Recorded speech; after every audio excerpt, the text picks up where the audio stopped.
আমার অমতে তুমি এ বাড়িতে অনেক বাড়াবাড়ি করেছো। আমি কথা দিয়েছিলাম আটকাবো না, মুখ বুঝে সব সয়ে নিয়েছি। এ বাড়িতে আর কোনো রকম অশান্তি আমি হতে দেবো না। কেন বল, এ বাড়িতে অশান্তি ডেকে আনতে তোমার ভালো লাগে? কিন্তু মা, আমি হ্যাঁ মাদাম মা, তোমার আর কোনো কথা আমি শুনতে চাই না। তোমার কথা শোনা মানেই তো একটা অশান্তি ঘাড়ে ধরে বাড়িতে বয়ে আন। সে আমি জানি না ভেবেছো? এখন আমি কি করব? একটা এত বড় ভুল হয়ে যাচ্ছে আর আমি সেটা চুপ করে মেনে নেব, কিন্তু মা কি আমার কথা মানবেন? শোনো, শাওরির অনেক কথা তুমি এক কান্দে ঢুকিয়ে একদিন ধরে আরেক কান্দে বার করে দিয়েছো। এই কথা যেন নড়চড় না হয় বলে দিল। হ্যাঁ জানিস, এখন তোর কাছে বই স্বপ্ন সব, ও স্বপ্ন পূরণ করা ছাড়া আর কোনো কাজ নেই তোর কাছে। আমি তো কখনো মায়ের স্বপ্ন নিয়ে মাথা ঘামাতে দেখলাম না তোকে। তোর বইয়ের মতো লেখাপড়া শিখিনি বলে কি স্বপ্ন দেখারও কোনো অধিকার নেই? নারীর টানের এই দাম দিলি তুই? মা আমি কথার জালে হাত জড়াবি না আমায়। কি ভাবিস কি তোরা মাকে?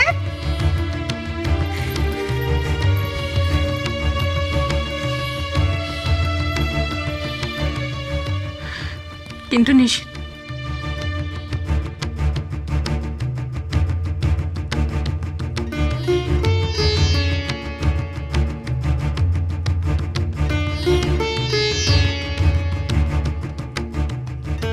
বাস ডায়না তো হেব্বি শিয়ানা, কি সুন্দর মায়ের দিকে ঝোল টেনে নিয়ে গেল। কিন্তু ওকে না ঠিক বোঝা যাচ্ছে না, দেবলকে বিয়ে করার জন্য মাকে তেল দিতে এইসব করছে নাকি মাথায় অন্য কোনো প্ল্যান আছে।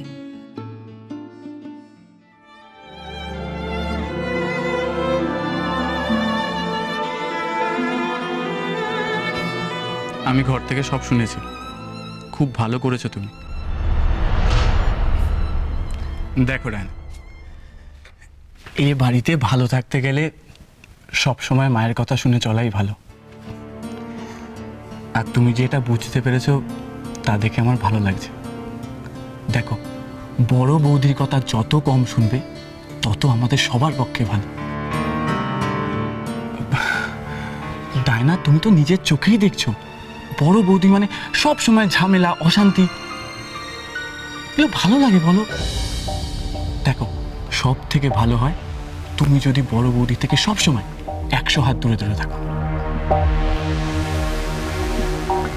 কে কি ভাবে আমি জানি না, কিন্তু শশীর কাছে আমার অনেক ঋণ আছে, আর সেই ঋণ আমি ভুলে যেতে পারবো না। কিন্তু ডায়না,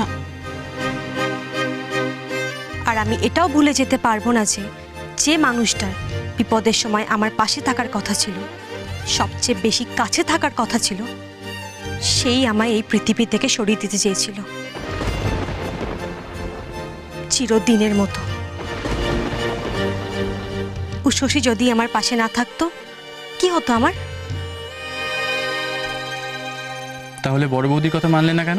তুমি জানো না কেন? আমি জানি, আমার জন্য। আমাদের বিয়ে হবে, নিজের একটা সংসার হবে, আর তার জন্যই তো তুমি বড় বৌদির কথা না মেনে মার কথা মানলে। নিজের মাম্মি ড্যাডির সাথে না গিয়ে বাড়িতে রয়ে গেলে। এর পরেও কি করে আমি আমার থেকে তোমাকে আলাদা করে দিই বলো তো?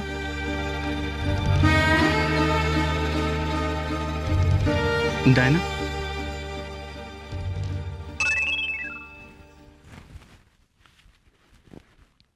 ও বাবা, গুরুর মেসেজ। এক মিনিট।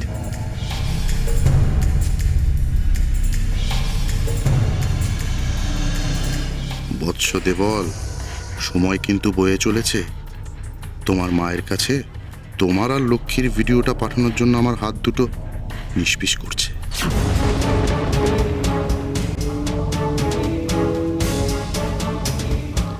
না না, আর দেরি করলে চলবে না।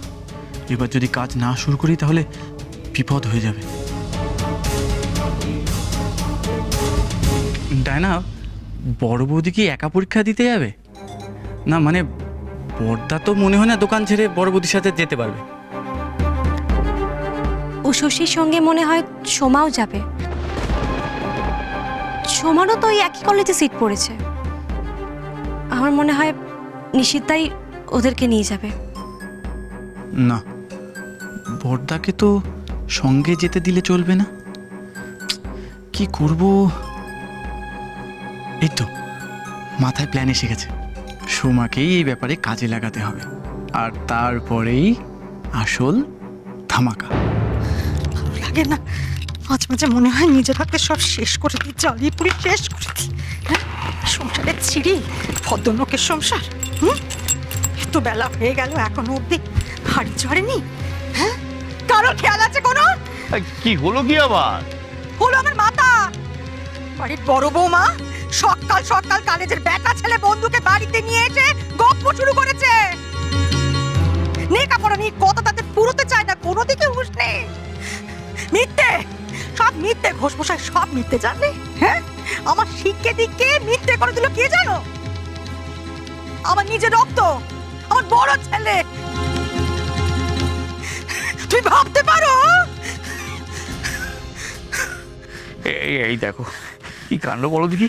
হ্যাঁ, তোমাকে নিয়ে না এইভাবে তুমি আবার শরীরটা খারাপ করবে, সত্যি পারি না বাবু। এই দেখো, জল খাও তুমি, জল খাও, জল। আমি বলছি জলটা খাও। হ্যাঁ, একটা কথা যদি তুমি আমার শোনো,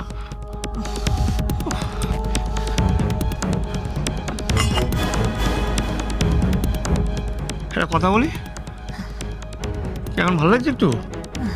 হ্যাঁ, একটা কথা বলি, কদিন ধরে দেখছি না তুমি সব ব্যাপারে খুব রেগে যাচ্ছ।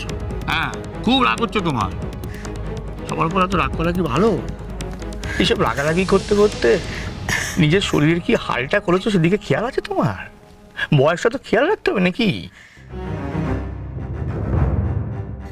নেই গো ঘোষমশাই, আমার আর কিচ্ছু নেই। রাগ, দুঃখ, ঘৃণা, অভিমান কিচ্ছু নেই আমার। আমার সংসার তুমি তো দেখেছো ঘোষমশাই, কেমন করে তিল তিল করে গড়ে তুলেছি আমি আমার এই সংসার। সেটা তোমার ওই আদরের বড় বৌমার জন্য, তার স্বপ্ন পূরণের জন্য আমি শেষ হয়ে যেতে দেখছি। কি করে সহ্য করতে পারি বলো তো? আমি পারবো না। কে বলেছে বলো দেখি সব শেষ হয়ে যাচ্ছে? হ্যাঁ, কে বলেছে তোমায় শেষ হয়ে যাচ্ছে?